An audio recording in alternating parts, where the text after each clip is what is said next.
And to be thanks, the eyes of the nation on the Lone Star State today as Texans head to the polls. KVUE's Jay Wallace joins us live to explain why this primary election is so important, not just for the state, but for the country.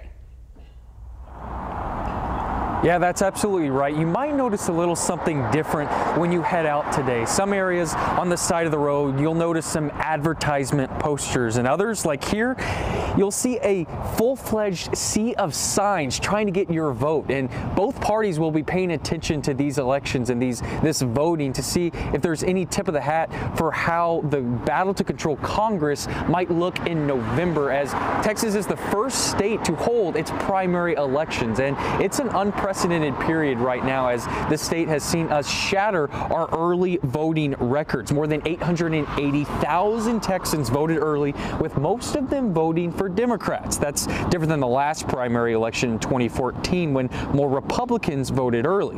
But turnout numbers for primary elections, they are actually still pretty low. The size and importance of Texas and how important it is in the Congress, how important it is in determining the presidency. It is a state that votes very, very low, to the point of almost being an embarrassment. The administration.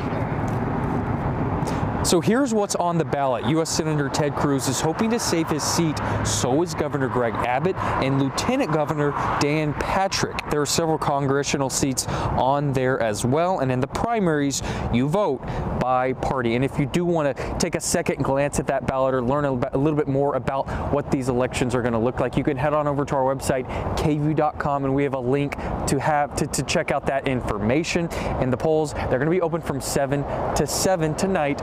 And then the general election, that will happen in November. Live in Austin, Jay Wallace, KVUE News.